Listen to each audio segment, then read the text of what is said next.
Bonjour tout le monde, bonjour à toutes, bonjour à tous. Bienvenue dans ce nouveau rendez-vous dédié au rapport d'activité.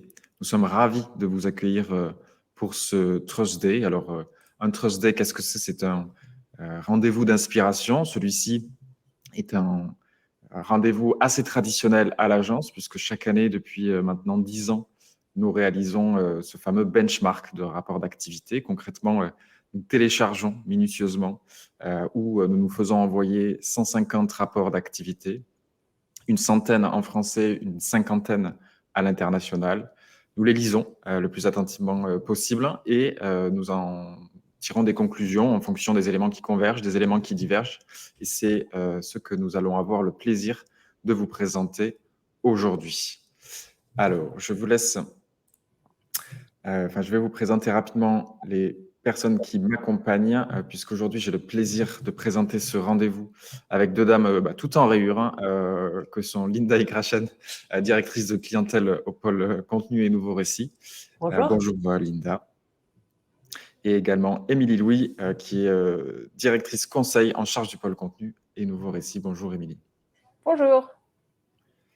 Vous la voyez également en tout petit sur votre écran. Céline Tillet, co-directrice du planning stratégique avec moi, qui aujourd'hui a la gentillesse de nous prêter main forte sur la technique.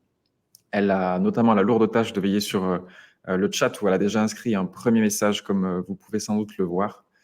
Chat qui est à votre disposition. Donc, n'hésitez pas à vous en servir pour partager vos retours d'expérience, d'éventuelles questions.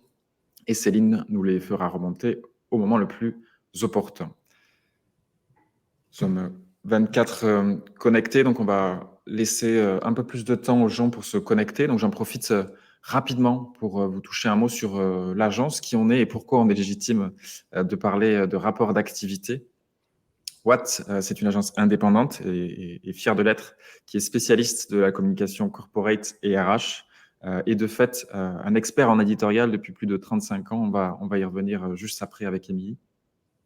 On est une agence qui est principalement basée à Paris, mais qui a également, comme vous pouvez le voir, 7 implémentations en région.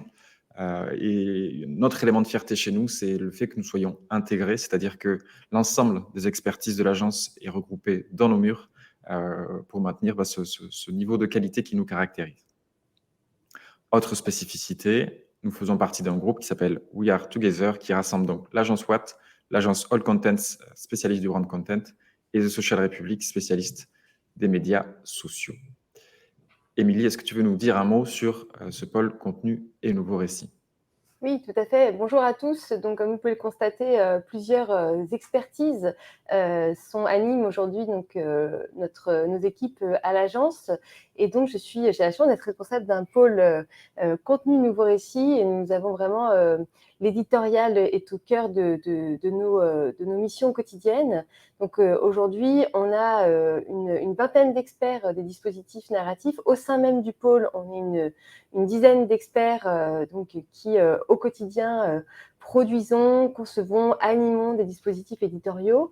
Ces experts sont en charge de plateformes de marque, chartes éditoriales et de la production de nombreux contenus, dont les rapports d'activité, une vingtaine chaque année, une vingtaine de rapports d'activité, rapports intégrés. On verra, le rapport intégré est de plus en plus au cœur des dispositifs des institutions.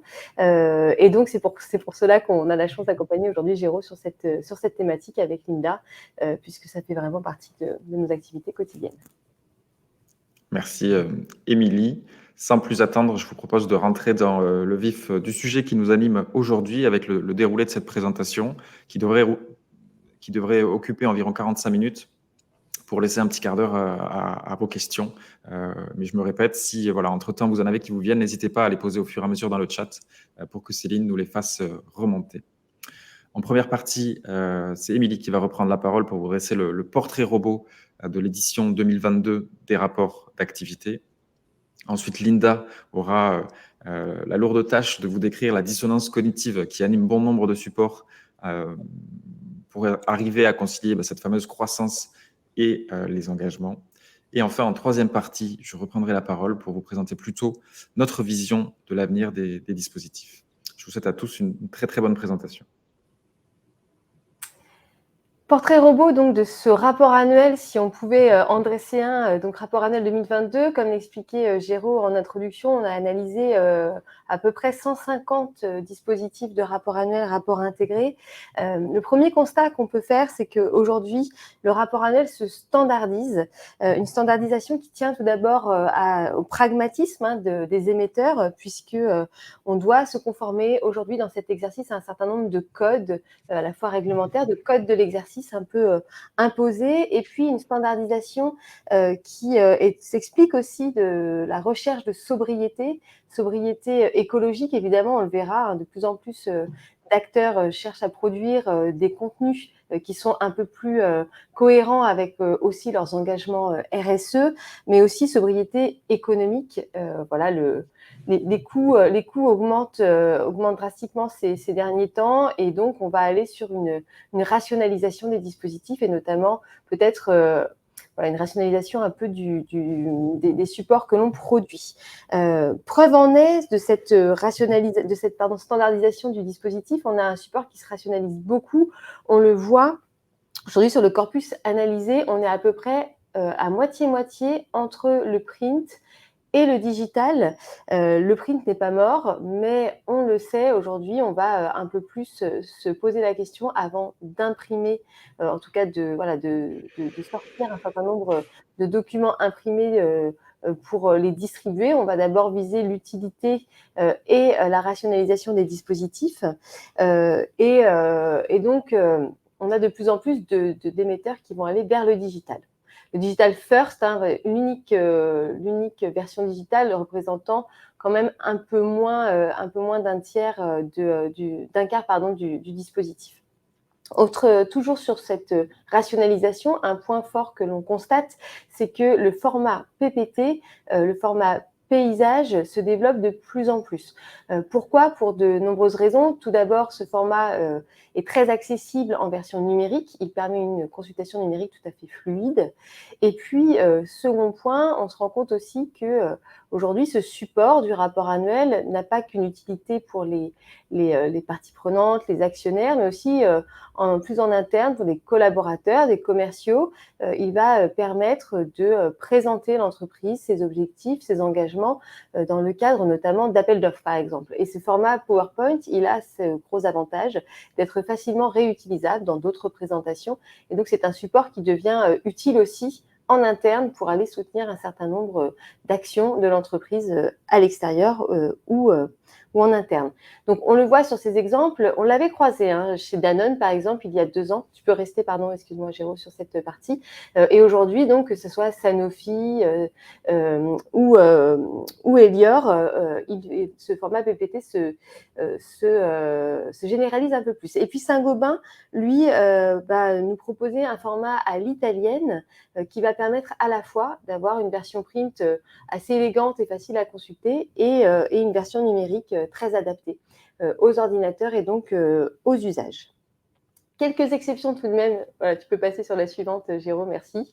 Quelques exceptions tout de même dans ce corpus à cette rationalisation du dispositif, avec notamment Groupama qui nous propose cette année un format magazine, un format tabloïd pour son rapport annuel, très éditorialisé. On est cependant sur un format très court, 12 pages, c'est le plus petit, enfin dans le corpus qu'on a analysé en tout cas, c'était la plus petite pagination qu'on ait croisée, donc un format très print, mais en même temps rationalisé en termes de nombre de pages, et c'est pourquoi notamment Groupama a proposé d'augmenter cette version print sur le digital avec une version numérique un peu plus étoffée. Chez l'agence de la biomédecine, pardon, on a le premier rapport totalement digital de l'agence, un rapport digitalisé qui lui aussi propose des contenus enrichis avec des interviews vidéo qui viennent compléter les parties texte. Et puis chez Ozarvest, qui est une banque alimentaire néo-zélandaise, peut-être que vous avez pu croiser déjà leurs outils de communication. Ozarvest va mettre à l'honneur l'audio, le sonore. On le sait, c'est un format aussi qui fait de plus en plus d'aficionados. Il est assez immersif, il permet vraiment d'offrir une expérience différente à l'utilisateur.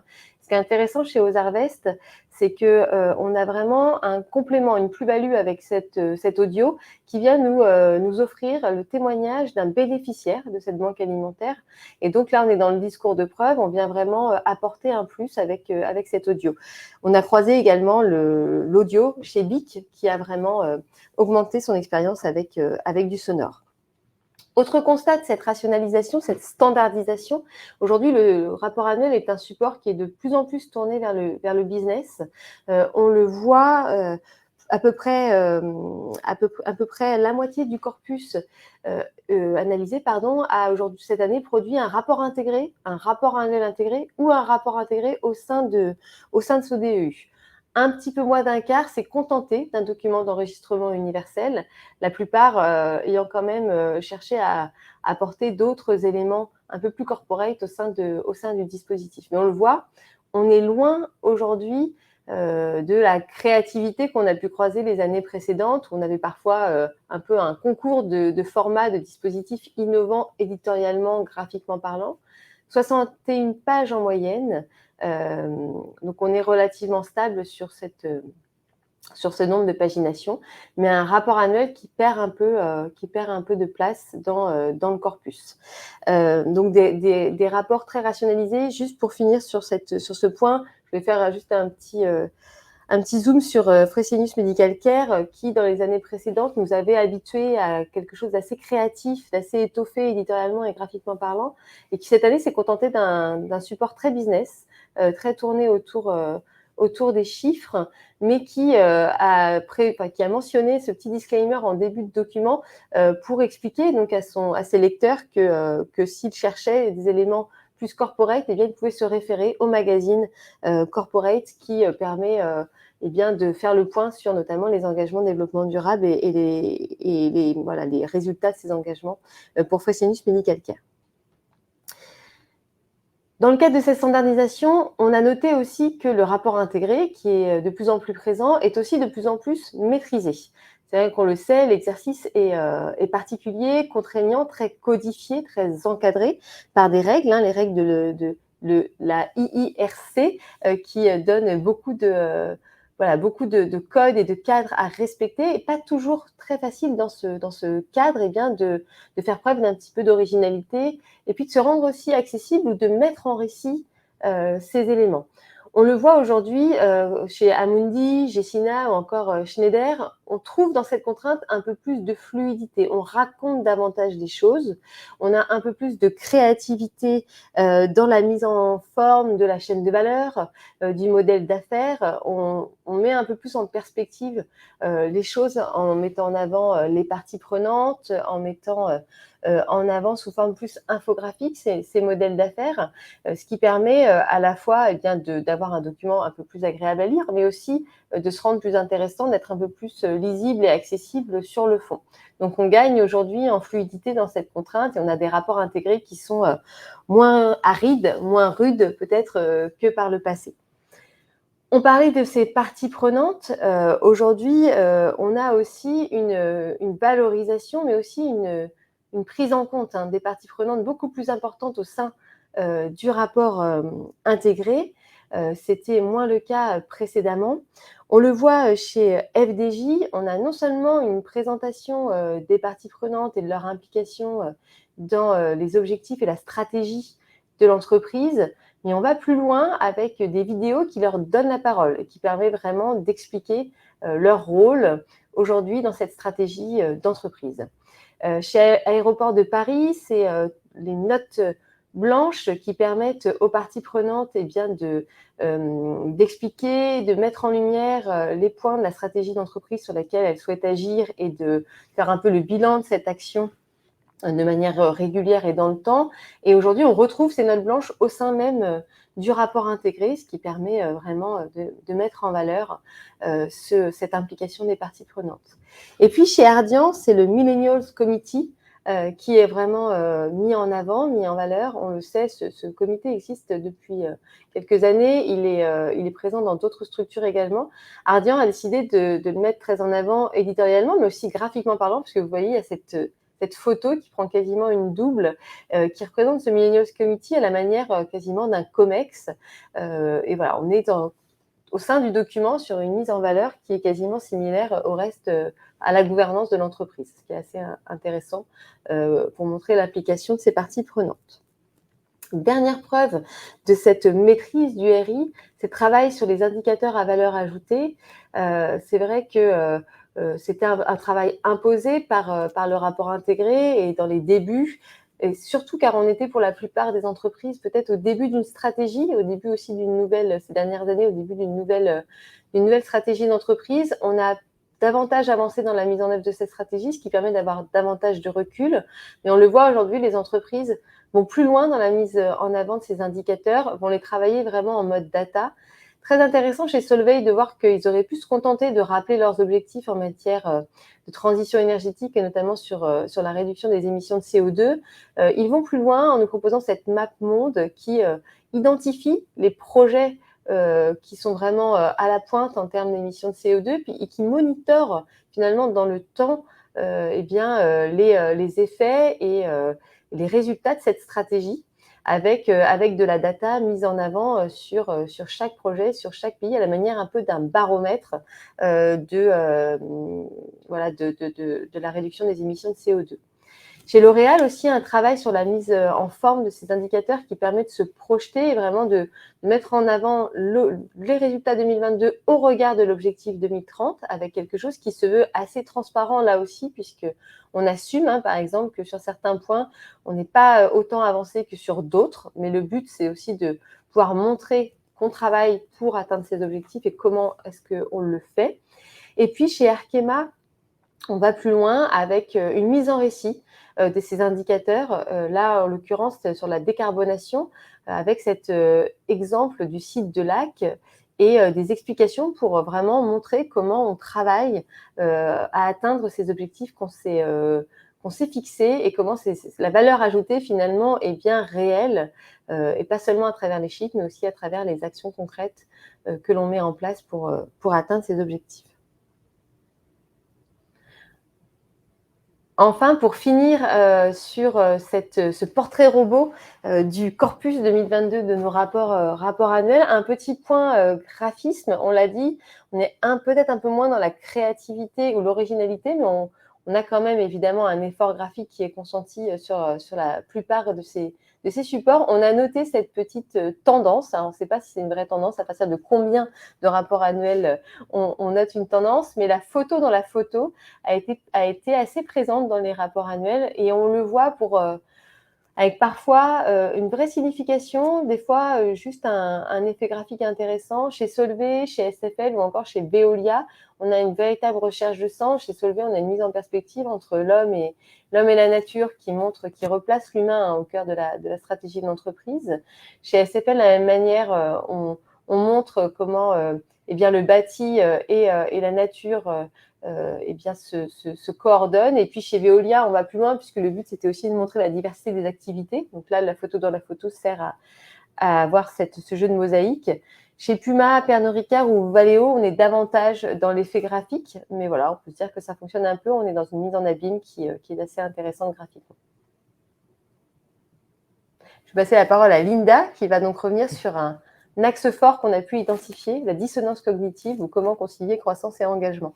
En effet, cette année 2022 a été très chahutée et avec de multiples crises financières, économiques, guerre en Ukraine, crise des matières premières. Donc, ça a vraiment eu un impact sur l'ensemble des secteurs d'activité. Et c'est vrai que ce reporting financier, cet exercice imposé est un peu complexe dans cette année 2022. Et comment faire finalement ce reporting, comment on communique à la fois sur son engagement, mais aussi sur la croissance dans ce contexte international qui est très complexe. On a voulu mettre en avant cette page d'édito de Pernod Ricard qui symbolisait vraiment cette dissonance cognitive où d'un côté, on valorise l'impact positif que l'entreprise a sur la société. Enfin, met en avant en tout cas le fait qu'on souhaite avoir un impact positif, et d'un autre côté, on valorise la croissance de l'entreprise. Donc voilà, même visuellement, on voit cette dissonance et cette complexité, en fait, toute cette complexité de l'exercice du rapport d'activité en 2022. En tout cas, le premier axe, et ça, c'est ce qui est vraiment ressorti de l'ensemble du corpus, la priorité était vraiment de rassurer ses actionnaires. Et ça, on l'a vu vraiment dès le début du rapport, dès la prise de parole du PDG au moment de l'édito, donc qui est quand même cet exercice imposé du rapport d'activité, où on valorise dès l'édito les bons résultats. Jérôme, je veux bien que tu avances sur la slide suivante.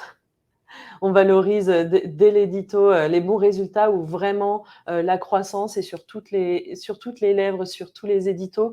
L'idée ici, c'était je pense, de se dire, on évacue la question de la croissance et des bons résultats dès le départ. On se positionne en position d'entreprise en pleine croissance, d'entreprise avec des résultats qui sont positifs, en dépit de la conjoncture. Donc là, on vous a mis quelques petits extraits. Groupama, MAF, Puma, BIC, quel que soit le secteur d'activité, on vient valoriser les bons résultats de l'entreprise. On sort son épingle du jeu par rapport à la situation économique internationale. Donc là, c'était vraiment une constante sur l'ensemble du corpus, et on se positionne même en leader, c'est-à-dire que ce soit L'Oréal ou Kering, on annonce très fermement qu'on est numéro 1 dans son secteur. On n'hésite pas à vraiment être dans une posture de leader. C'est le cas aussi de Icade qui va venir afficher ses bons résultats. Ensuite, on a une autre manière de rassurer ses actionnaires, c'est de montrer sa résilience et sa résistance face aux crises. Dès l'édito, encore une fois, on va venir conforter son modèle de croissance et sa stratégie en utilisant des mots très forts comme des fondamentaux solides, les forces intrinsèques de l'entreprise qui sont de solides atouts. Donc voilà, c'est encore une manière de se dire, on n'est pas forcément en croissance, on n'atteint pas forcément les objectifs fixés, on y est presque, même notre modèle du coup, notre modèle quand même suit la route, et on a choisi de faire les bons investissements ces dernières années. On parle aussi beaucoup de résilience, encore une fois, pour montrer que le modèle de l'entreprise et la stratégie est sur les rails et on est sur la bonne voie, encore une manière de rassurer encore une fois ses actionnaires, et aussi de remercier ses collaborateurs qui se sont mis en ordre de marche pour pouvoir assurer une croissance de l'entreprise, ou en tout cas essayer d'être toujours en positif, même si on n'atteint pas ses objectifs. Autre modèle de réassurance, le COMEX et le comité d'administration, le conseil d'administration sont les deux piliers, en plus de cette prise de parole du PDG, qui vont venir un peu asseoir la stratégie de l'entreprise, et surtout qui vont venir réassurer encore une fois les actionnaires. On s'appuie sur une gouvernance qui est solide, qui un exercice finalement assez traditionnel sur le rapport d'activité, qui est la mise en avant de ce COMEX visuellement. Donc là, soit en photo de groupe, soit on le montre en action au moment de ces conseils. Mais on va aussi venir rajouter une petite brique cette année, où on n'hésite pas à valoriser aussi l'expertise et le CV de ce COMEX. Ça va être le cas, par exemple, pour le groupe La Poste. En tout cas, on s'appuie vraiment à la fois d'un côté sur le PDG, mais aussi sur ces deux piliers traditionnels qui vont venir encore renforcer la stratégie de l'entreprise et rassurer d'un côté en effet les actionnaires, mais aussi les collaborateurs sur la stratégie de l'entreprise. Un autre axe qui va aussi venir porter la croissance et la stratégie de l'entreprise, ça va être l'expert externe qui va venir vraiment à la rescousse, et ce qui va venir valider la position, la stratégie de l'entreprise. On va le mettre en avant, on va le mettre en scène de manière différente. Chez Ardian, par exemple, on va le mettre en interview croisée avec la présidente. C'est assez révélateur de cette position de l'expert externe. C'est que chez Ardian, par exemple, cet exercice de l'édito était très imposé, très cadré, toujours en valorisant Dominique Sédéké, la PDG, qui prenait la parole longuement.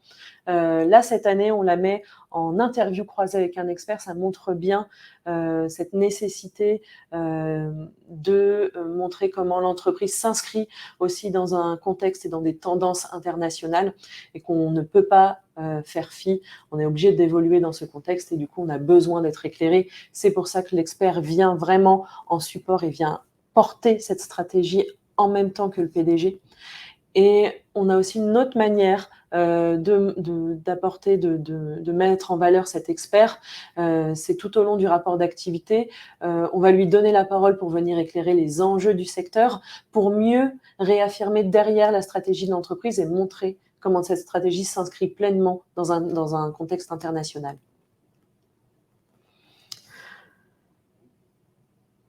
Cette année, on a vu aussi beaucoup la stratégie d'entreprise et la raison d'être être le fil rouge et venir porter ces rapports d'activité, mais plus dans une logique où on déroule, où on est vraiment dans une période où on a passé le moment des grands reveals et des grands plans stratégiques et on est plus sur un déroulé un peu classique dans le sens où, par exemple, pour les plans stratégiques, on est beaucoup sur une phase d'accélération, c'est-à-dire que les plans ont été mis en place il y a 1, 2 ou 3 ans sur des plans qui sont maintenant très très courts, plutôt sur des petits plans quinquennaux, voire même sur des plans à 3 ans.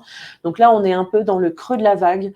C'est une tendance sur ce corpus 2022. On a beaucoup vu des plans stratégiques qui se déroulaient business as usual. On est au milieu du plan, on est sur une phase d'accélération. C'est le cas par exemple chez Valeo, c'est le cas chez BNP Paribas, où on est sur une nouvelle phase d'accélération.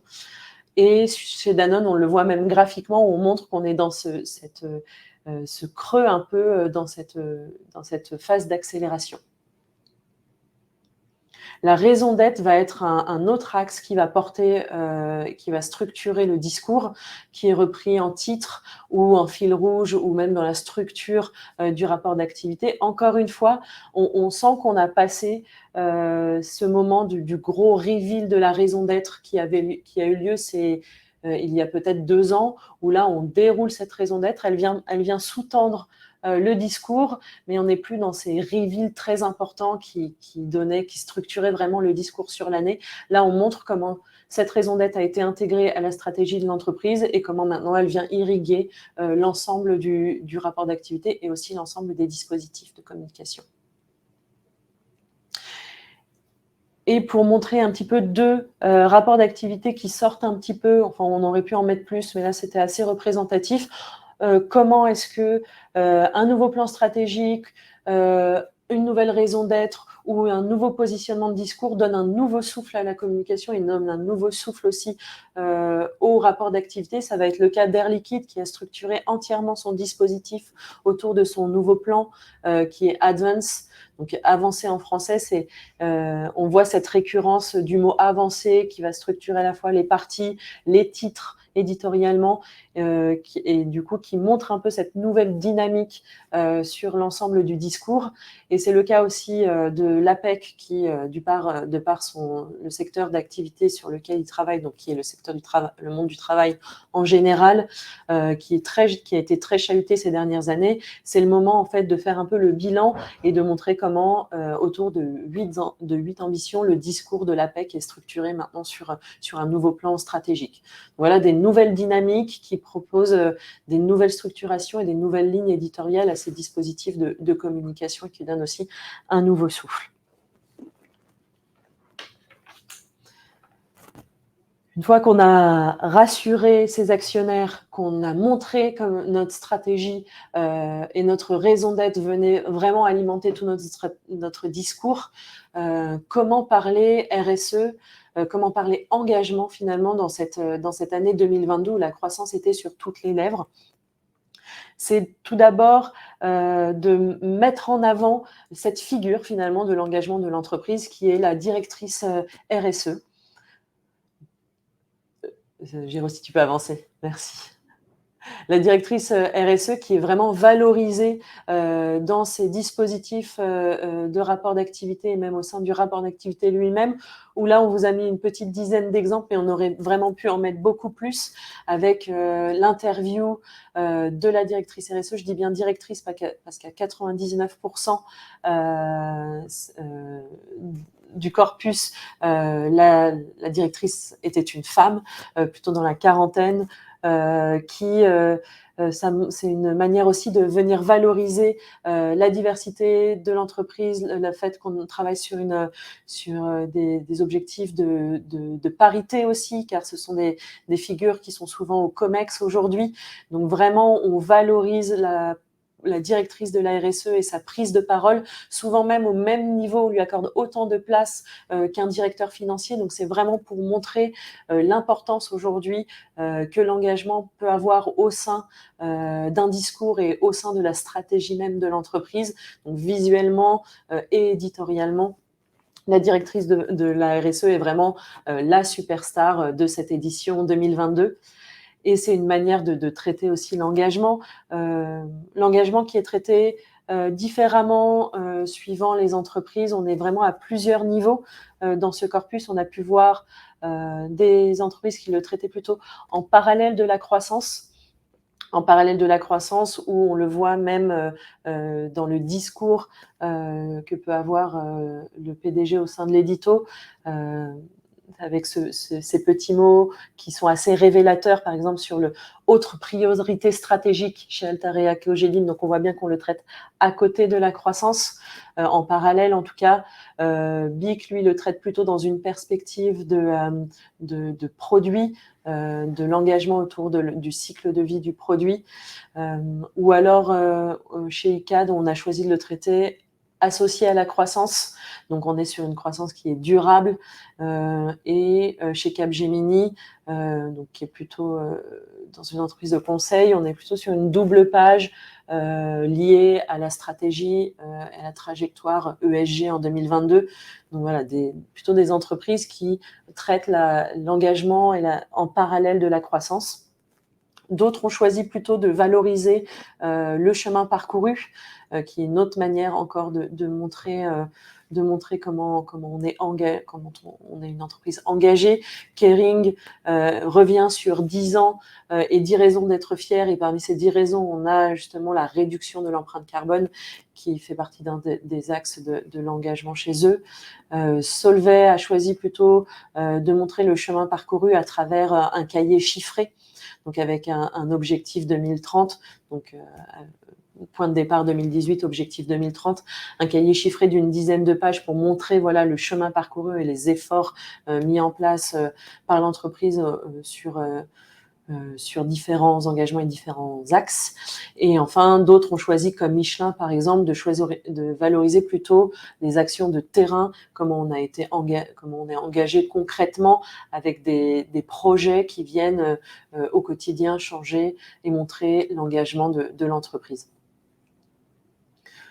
D'autres, enfin, dans le corpus ont plutôt mieux réussi l'exercice, disons, de mêler reporting financier et reporting extra-financier, stratégie d'entreprise liée à une stratégie RSE et stratégique d'engagement. C'est le cas d'ADP, par exemple, qui va annoncer dès le début de son rapport d'activité, dès le début de son discours, finalement, que les enjeux climatiques et environnementaux sont au cœur et sont leur priorité. Et ils vont dérouler ensuite tout ça tout au long du rapport d'activité. Sodexo, lui, elle a plutôt choisi de s'inscrire dans un contexte, dans des enjeux internationaux, en rappelant vraiment les objectifs de l'ONU, tout en rappelant quand même que cet engagement est au cœur et qui est l'ADN historique du fait de leur secteur d'activité, qui est plutôt nourrir les populations. Valeo l'entreprise a plutôt, elle, choisi de s'adosser à un plan RSE, à un plan stratégique qui s'appelle CAP 50. Donc vraiment cette décarbonation sur l'ensemble de ses activités adossées à ce plan. Et enfin, SEAT, lui, l'inscrit vraiment dans sa stratégie business, en plus de leur COMEX, à un Sustainability Committee, donc vraiment un comité RSE qu'ils mettent à peu près au même niveau que leur comité de COMEX pour montrer vraiment comment extra-financiers et financiers sont main dans la main et presque au même niveau. Et enfin, d'autres entreprises tirent un peu leur épingle du jeu avec un engagement qui va dépasser même la perspective business. Ça va être le cas, par exemple, de Danone et de Saint-Gobain, avec ce discours porté par le PDG et qui va mettre au même niveau, voire même un niveau au-dessus, la stratégie RSE en disant que finalement, sans engagement de l'entreprise, il n'y a pas de croissance sur le long terme. Donc vraiment, il se positionne en acteur du changement. Et d'autres exemples comme Veolia ou par exemple le groupe La Poste la Banque Postale qui sont presque dans une démarche militante avec Veolia notamment et ce titre très fort aux actes qui montre que la transformation écologique est leur raison d'être et va conduire leur stratégie business, et le groupe La Poste qui lui s'engage vraiment au nom de la transition juste. Et c'est cette transition juste qui va aussi alimenter tout ce discours et qui va permettre d'avoir à la fois un reporting financier et extra-financier qui vont travailler au-delà, vraiment main dans la main dans une démarche presque, comme je disais, militante. Et donc voilà, cette année a été vraiment une année de la dissonance cognitive où d'un côté, on avait conscience de valoriser les bons résultats de l'entreprise, mais sans oublier que finalement les actionnaires sont aussi en attente d'un reporting extra-financier, de montrer la création de valeur et l'impact positif que l'entreprise peut avoir sur la société. Merci énormément Linda, merci beaucoup Émilie également. On va maintenant aborder cette troisième partie quant à notre vision de l'avenir des dispositifs. Et pour répondre à cette question de comment ces dispositifs doivent évoluer, il faut sans doute revenir à l'essence même de ce que sont les rapports annuels. C'était une des questions du chat à qui il s'adresse. Le rapport d'activité, c'est un document de communication qui a été créé pour répondre à un besoin concret, celui d'une cible financière, celui d'une cible légale, qui ont besoin de juger des bonnes performances financières de l'entreprise, de est-ce que c'est rentable de miser mon argent dessus ? Et ensuite, est-ce que ça répond au cadre légal du pays dans lequel l'entreprise est implantée? Et à ce titre-là, les rapports d'activité sont donc des marqueurs de performance. On doit répondre à ces cibles. Et c'est dans cette optique-là qu'on voit depuis plusieurs années un mouvement assez normal de standardisation des supports qui a été décrié parce que par moment, il peut on va dire, nuire à la créativité. Néanmoins, il a quand même trois très bons côtés. Le premier, c'est que ça permet à ces cibles principales de mieux juger les entreprises, puisque si une entreprise monitore année après année les mêmes indicateurs de performance et structure son rapport de la même façon, c'est beaucoup plus facile de s'y retrouver d'une année sur l'autre. Et si en plus toutes les entreprises abordent leur rapport de la même manière, c'est beaucoup plus facile de comparer les rapports entre eux. Donc ça, c'est une chose. En deuxième, cette standardisation, elle est aussi directement amenée par le cadre légal. On l'a dit un petit peu dans la partie précédente, le cadre légal évolue en permanence, il est de plus en plus exigeant envers les entreprises, et c'était aussi une question du chat à laquelle Céline a directement répondu, mais ce cadre légal va continuer d'évoluer de manière très pragmatique. C'est vrai que c'est embêtant pour les entreprises, mais peut-être tant mieux pour la planète. Les pouvoirs publics vont exiger de plus en plus, notamment d'un point de vue performance extra-financière des entreprises. Et donc, les entreprises cotées, notamment, vont devoir publier ces résultats et s'y plier. Donc ça, c'était le deuxième point, se plier au cadre légal. Et le troisième point, c'est de rapprocher cette performance financière et extra-financière. Là, c'est un modèle qui a largement été nourri et qui est arrivé à maturité, notamment grâce à l'essor du rapport intégré, puisque c'était l'essence même du rapport intégré, hein, d'allier le financier et l'extra-financier. Après, on l'a vu en période de crise comme nous traversons, c'était la gradation que vous présentez, Linda, à l'instant. Il est extrêmement compliqué pour les entreprises de mettre au même niveau l'extra-financier quand on traverse une crise économique. Et donc oui, mes cibles prioritaires veulent savoir si financièrement je vais bien. Néanmoins, voilà, hormis ce constat de crise économique qui chahute, on va dire, les exercices éditoriaux sur cet aspect-là, on a atteint un très bon niveau de maturité. Néanmoins, cet exercice, on s'en rend compte aujourd'hui, se cantonne à des exercices très court terme. On le voit, on a produit en masse des plans de transformation post-Covid. Donc là, on est dans le récital de OK, ce plan de transformation, il porte ses fruits, la transformation avance, nos chiffres financiers comme extra-financiers démontrent que nous avons fait le bon choix. Sauf que c'est à 2025, allez, 2026 au grand maximum. Malheureusement, on est dans un environnement qui ne cessera d'être en crise permanente. Si on sort de cette crise sanitaire un jour, puisque des nouvelles vagues sont en cours, on est toujours dans la crise économique, la crise environnementale excusez-moi, va elle aussi nous occuper un certain temps. Donc, beaucoup plus de parties prenantes désormais sont tournées vers les entreprises et ont besoin de beaucoup plus d'éléments concrets sur, voilà, est-ce que je peux avoir confiance en cette entreprise pour prendre à bras le corps les enjeux environnementaux, sociétaux, économiques qui m'impactent moi directement en tant que consommateur, en tant que collaborateur, en tant que candidat qui cherche un emploi.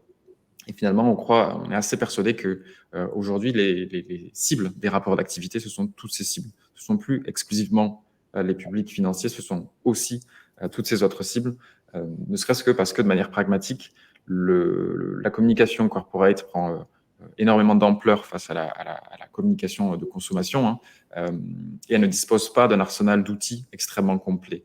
On va avoir un site corporate, on va avoir un rapport d'activité, certains vont avoir un magazine, certains vont avoir un webzine, mais voilà, on est quand même assez limité dans nos champs de communication, et finalement, la fréquence du rapport d'activité, cette fréquence annuelle, permet de se justifier, de communiquer cette confiance auprès des différentes parties prenantes. Alors, c'était un bien long discours, j'en suis navré, mais c'était important de reposer ces bases-là. Maintenant, comment on s'y prend?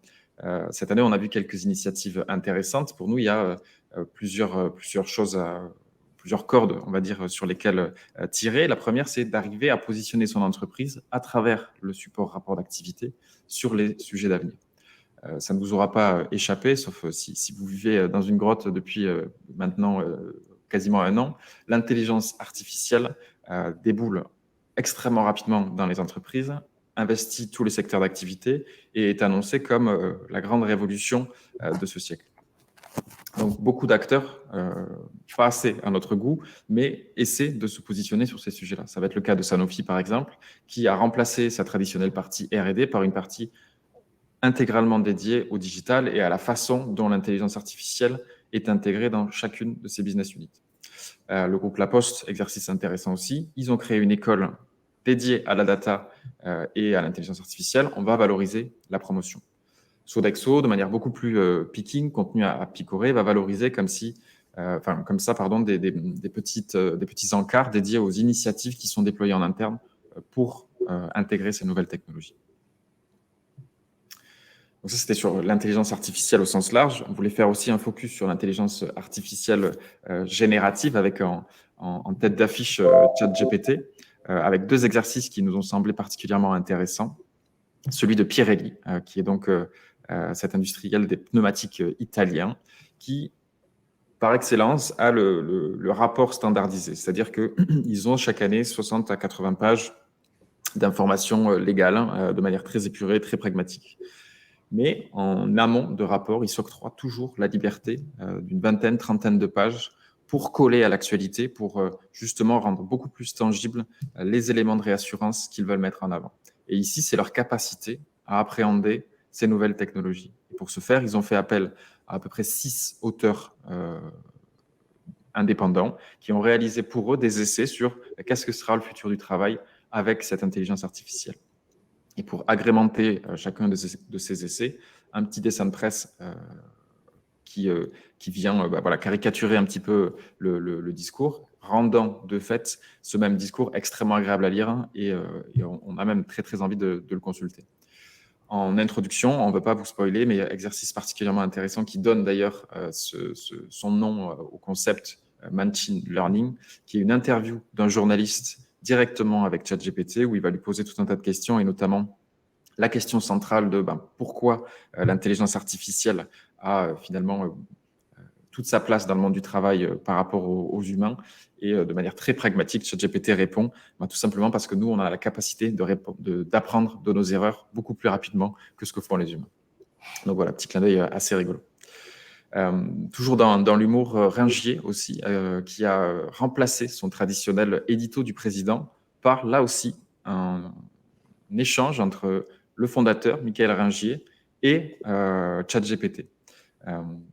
Donc, pour ceux qui ne connaissent pas, c'est un éditeur suisse qui a toujours des rapports d'activité hyper hauts en couleur.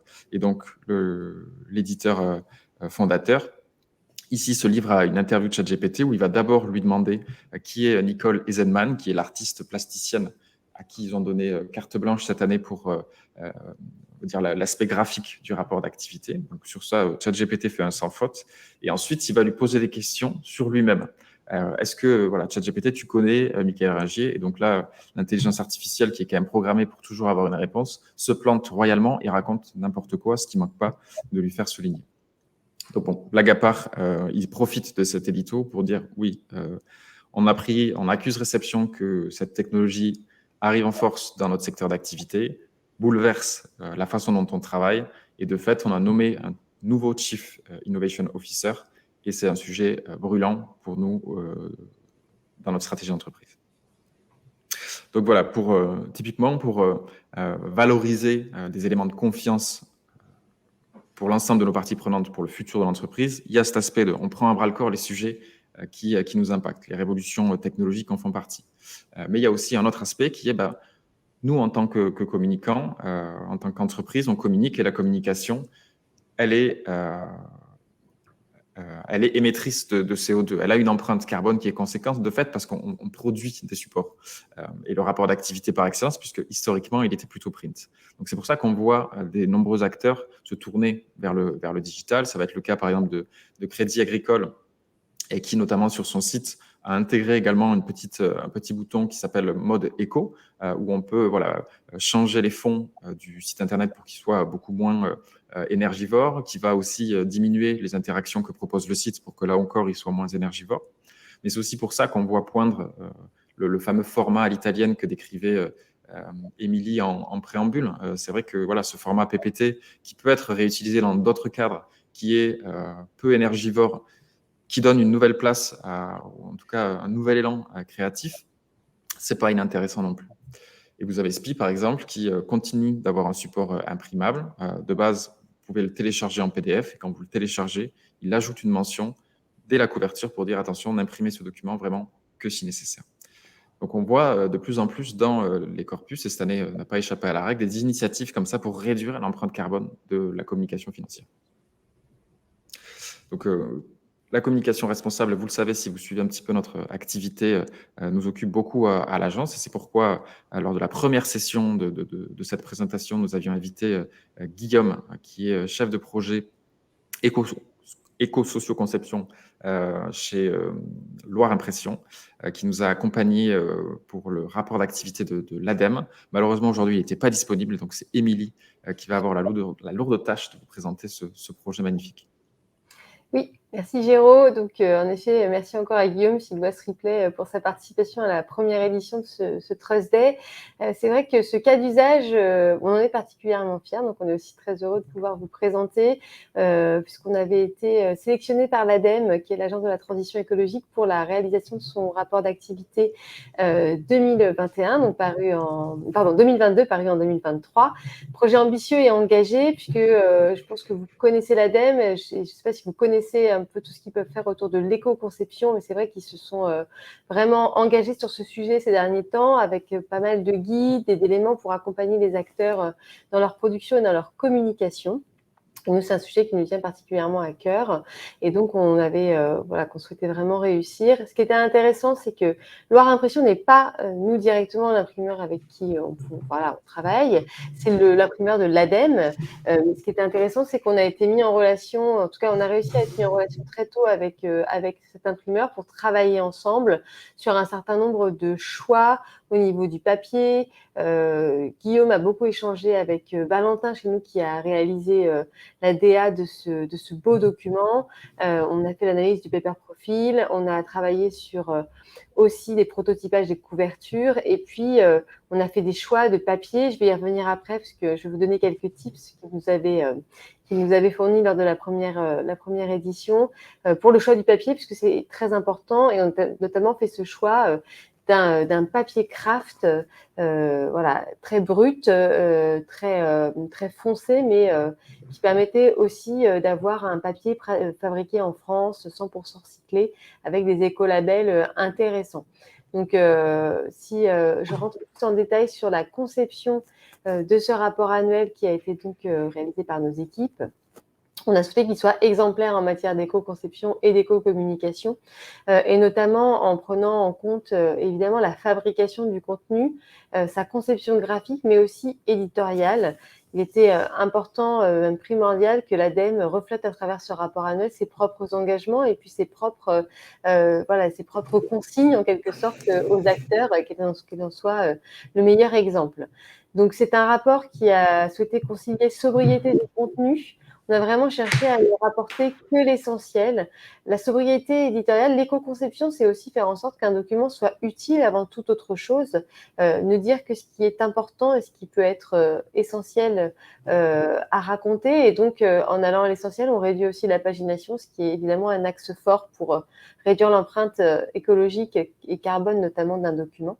On s'est beaucoup appuyé sur des éléments qui étaient aussi disponibles en ligne pour renvoyer un maximum vers le site et faire en sorte que les gens puissent aller poursuivre leur lecture s'ils le souhaitaient. Et puis, on a souhaité vraiment avoir un esprit de synthèse et donner des guidelines clairs pour être aussi, c'est la partie socio de l'éco-socio-conception, mais être aussi accessible au plus grand nombre.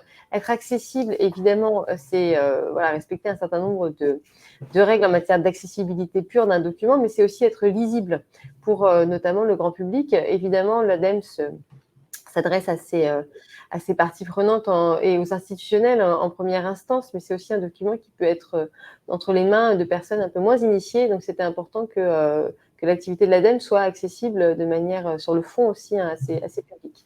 Sobriété iconographique, vous voyez sur cet exemple de page, déjà, on est sur des pages assez sobres en termes de mise en page, mais on a fait évidemment des choix aussi iconographiques et de couleurs. On est dans un esprit monochrome, on a souhaité authentique et élégant.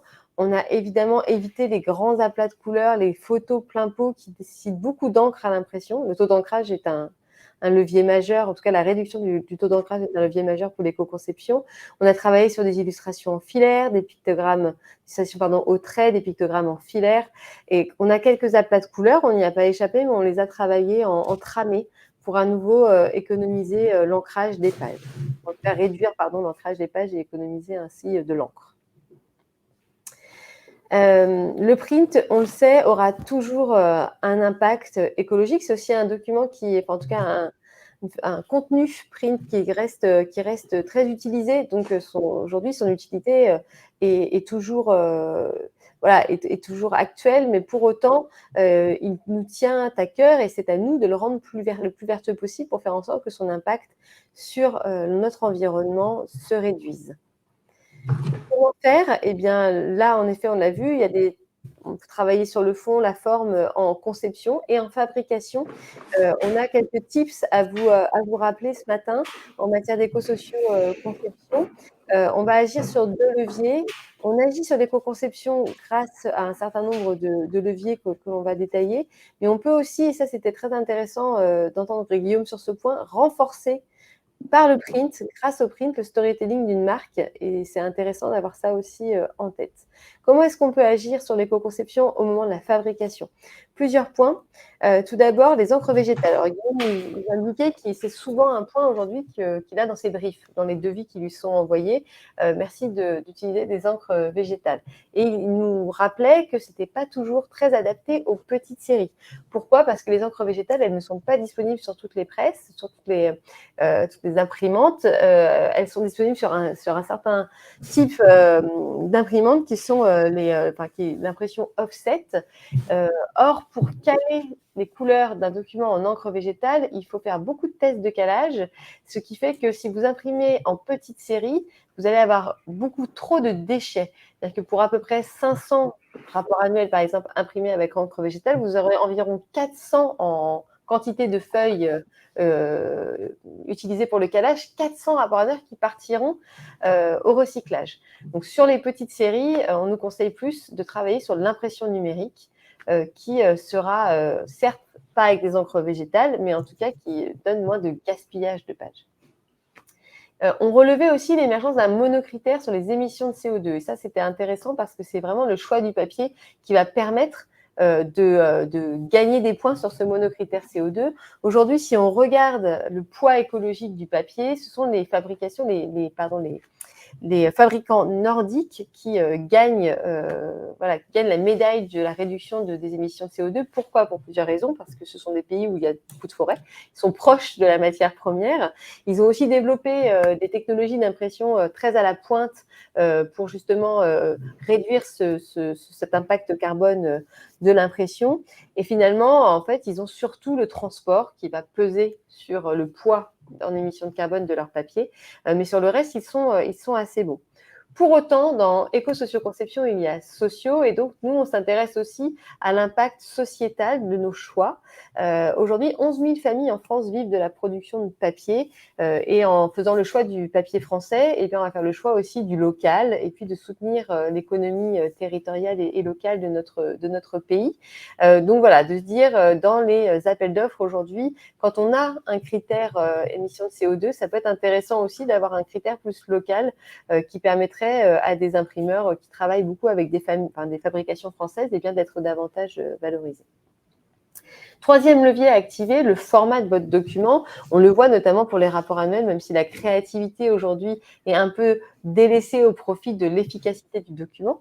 On est souvent tenté un peu de sortir du bon A4, A5, A2, qui peuvent être aujourd'hui des formats un peu standards, et d'essayer de trouver des formats qui n'existent pas et qui pourraient rendre notre document un petit peu original. La plupart des machines aujourd'hui, elles sont calibrées sur l'ISO 216, c'est-à-dire ces formats de base, A4, A5.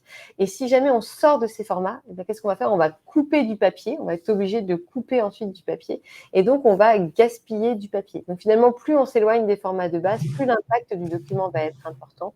Donc c'est bien de se demander si le jeu en vaut la chandelle. Et enfin, sur le papier recyclé, on en a parlé sur le rapport ADEME. Évidemment, on est toujours tenté d'aller vers du papier recyclé. Guillaume nous alertait sur un petit point d'attention. La mention papier recyclé ne signifie rien à elle-même, en étant seule. Il faut vraiment que vous puissiez savoir quel est le pourcentage de recyclage de votre papier, 50, 60, 70%. C'est ça vraiment qui va être important à vérifier. Et puis, on lui demande souvent à Guillaume du papier extra white en recyclé, donc ça nécessite aussi de refaire du blanchiment de page derrière. On a une intervention supplémentaire. Donc, plus il est blanc, plus il aura d'impact. Il faudra mieux aller sur un papier couleur naturelle. Nous, on allait sur du craft, mais on va avoir un papier qui va être plus beige, un peu plus marron peut-être que ce que vous avez l'habitude de voir, mais qui aura moins d'impact écologique. Enfin, donc on a fait un petit point sur les labels, et là, c'est un petit repère à vous donner aussi si vous avez un imprimeur qui vous propose un label. Les labels préférés de Guillaume sont l'Ange Bleu, l'écolabel européen, parce qu'il est très très large. Donc voilà, il me disait ce label-là, il est quand même assez suivi. Enfin, en tout cas, c'est une bonne référence, parce qu'il est très large au niveau des critères.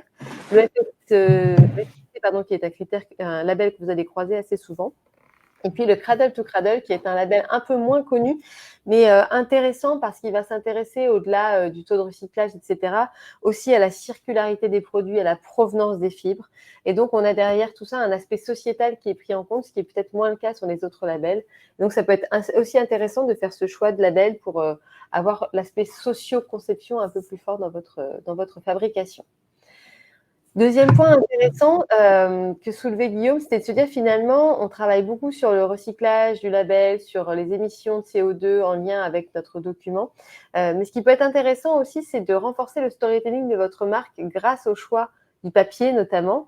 Loire Impression, il travaille avec le musée océanographique de Monaco et il travaille avec du papier, non pas recyclé, mais upcyclé. Alors, vous avez dû voir ce mot souvent parce que dans la mode, aujourd'hui, on voit beaucoup les sacs upcyclés, les chemises upcyclées, donc réalisées à partir de matières premières réutilisées.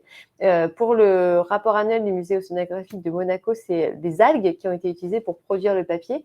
Et évidemment, il y a du sens derrière tout ça, puisque voilà, on parle du milieu marin, les algues ont du sens. Mais Guillaume nous indiquait qu'aujourd'hui, il peut être travaillé sur des papiers fabriqués avec des déchets de cacao, des déchets de fruits, des déchets alimentaires, d'autres déchets plus industriels. Et donc, on pourrait imaginer que demain, on travaille sur ce papier, en tout cas, on travaille sur des contenus print qui racontent une histoire à travers leur fabrication, puisqu'ils réutilisent dans la fabrication des matières premières, des déchets que l'entreprise a pu produire dans son activité quotidienne. Voilà pour le petit point sur fabrication et l'éco-conception.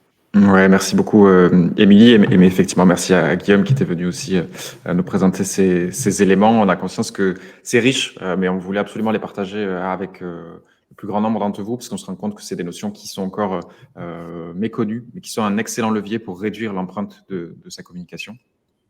Donc voilà, n'hésitez pas, quand vous êtes en projet éditoriaux, à faire en sorte que l'imprimeur soit associé très tôt au projet. C'était notamment le message que Guillaume souhaitait faire passer également. Donc, si on récapitule dans les éléments de confiance à véhiculer, il y a la capacité de l'entreprise à prendre à bras le corps les sujets qui l'impactent, les révolutions technologiques en font partie. Le second, ça va être réduire l'impact de sa propre communication. Et le troisième, qui n'est pas tout à fait le dernier, mais on y arrive, rassurez-vous, c'est démontrer aussi la maturité de sa culture d'entreprise pour appréhender les enjeux que sont les siens. Typiquement, sur l'exemple de la révolution du monde du travail, Crédit Agricole, de manière très humble, très transparente, et on a apprécié le geste, à travers sa DRH, témoigne que non, la culture d'entreprise, la culture managériale aujourd'hui n'est pas au niveau pour appréhender les nouveaux codes du travail. Bon, ben voilà, on va mettre en place un plan de transformation pour former les managers et pour embrasser cette nouvelle culture du travail qui est désormais incontournable et plébiscitée par l'ensemble des collaborateurs Crédit Agricole. Côté Amundi, là aussi, la DRH est valorisée. Alors, dans les bonnes pratiques, valoriser la DRH, parce que là aussi, c'est très souvent des femmes, a fait partie de très nombreux rapports cette année. Alors, ce n'est pas une aussi grosse star que la directrice RSE. Néanmoins, elle est beaucoup valorisée. Donc, Amundi va faire l'exercice, là aussi, de lister à travers une interview assez conséquente, hein, vous pouvez le voir, de la DRH, l'ensemble des éléments de la politique RH qui vont dans le sens de cette nouvelle culture du travail. Donc, on peut aussi valoriser le collectif en lui-même. C'est ce qu'a choisi de faire, par exemple, Edenred, avec cette double page 10 000 collaborateurs à l'unisson.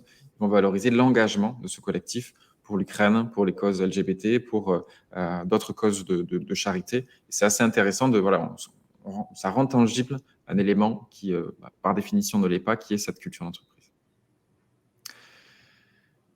Ça va dans la droite lignée de ce que je suis en train de vous raconter, mais c'est du coup démontrer la capacité de l'entreprise à prendre à bras le corps, ou en tout cas à surfer sur ce que sont les nouvelles normalités pour ses collaborateurs, pour ses candidats, pour ses audiences au sens large. Typiquement, l'inclusion et le handicap, aujourd'hui, ce n'est plus un tabou. Il faut intégrer de plus en plus de collaborateurs en situation de handicap. C'est ce que décide de démontrer Elior, avec le profil d'Irène qui travaille dans un de ces restaurants en situation de handicap, et on va témoigner de l'ensemble des aménagements qui ont pu être faits.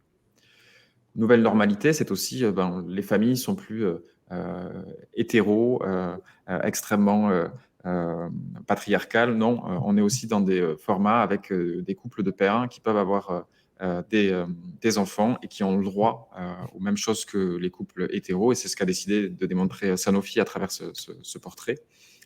Voilà, et Arkema revient, lui, sur ce bien-être au travail et va jusqu'à valoriser la campagne qui a été faite en interne pour appréhender ces nouvelles notions post-Covid. Pas inintéressant. Donc, une fois qu'on a démontré notre capacité à transformer l'entreprise pour prendre en compte ces nouvelles normalités, les nouvelles normalités de nos audiences, il faut aussi arriver à la projeter sur de nouveaux imaginaires. Alors, si vous avez suivi notre webinaire sur le sujet, ça n'a pas de secret pour vous. Pour ceux qui ne l'ont pas suivi, je vous invite à cliquer sur notre chaîne YouTube, vous allez retrouver tout ça. Mais qu'est-ce qu'on veut dire par nouveaux imaginaires? C'est notamment pour les entreprises comme voilà, des industriels de l'automobile, des industriels de l'énergie fossile. C'est pas forcément facile de se projeter à très long terme. Qu'est-ce que ce sera le futur? Est-ce qu'il y aura plus de voitures thermiques, plus d'énergie fossile? Comment on va vivre tout ça? Et typiquement, Solvay, qui est un chimiste de spécialité, donc par définition plutôt un industriel pollueur, va réaliser un exercice intéressant à travers ces pages intitulées Récits, où ils vont faire l'effort de se projeter de manière fictive sur que sera Solvay demain avec des nouveaux brevets qui seront moins polluants, qui seront moins émetteurs de CO2. Et pour ce faire, ils vont aussi embarquer pas mal de têtes pensantes du CODIR pour pas que ce soit exclusivement de la fiction descendante assez lointaine. Non, ils vont embarquer des profils dirigeants. Et ça, c'est vraiment un exercice très, très intéressant. Super support, Solvay for Generations to Come, une ode à la nouvelle génération qui est plutôt bien réussie. Voilà, donc après, sur initier de nouveaux imaginaires, ce n'est pas forcément que de la fiction. Malheureusement, peu d'acteurs ont fait cet effort-là cette année. Mais voilà, on vous invite à y réfléchir. En tout cas, un très grand merci à tous d'avoir suivi ce webinaire et cette présentation. On espère que ça vous a plu, qu'on a été clair. Si ce n'est pas le cas, n'hésitez pas. Vous avez désormais le chat qui est à votre disposition et on a encore un peu de temps pour rester avec vous et y répondre. Merci beaucoup. Merci. Merci à tous. Alors, on a des questions qui arrivent. Quelques merci. Effectivement, une question de Gilda.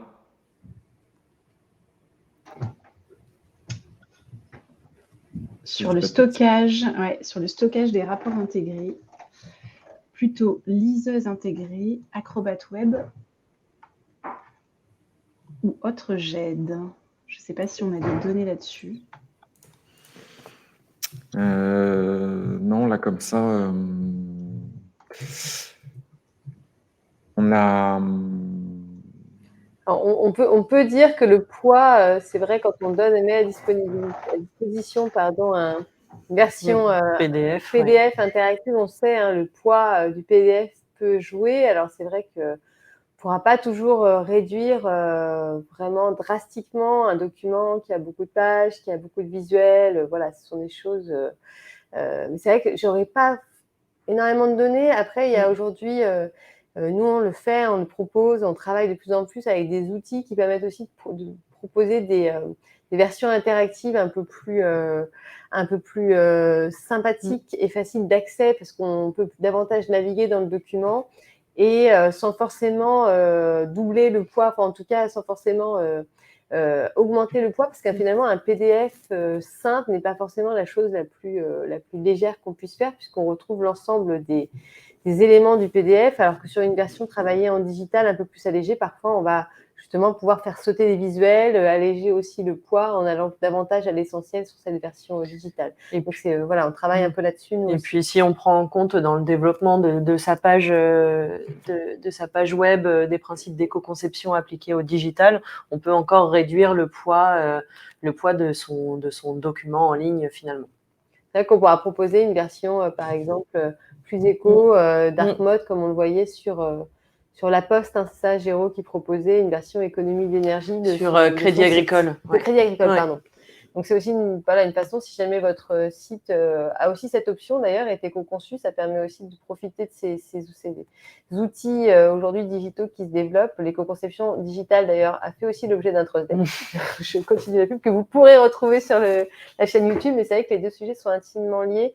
Ce qui était intéressant quand on a parlé des formats plus PPT, vous parliez des liseuses, etc., d'avoir des documents format paysage, ça rend la lisibilité très facile, quasiment en PowerPoint, parce que ça permet de défiler les slides, de proposer d'ailleurs une lecture sans passer forcément par une liseuse. Après, le principal intérêt, c'est que vous ne redéveloppez pas des produits aussi. C'est ça, hein, c'est la rationalisation, c'est aussi dans la production du contenu.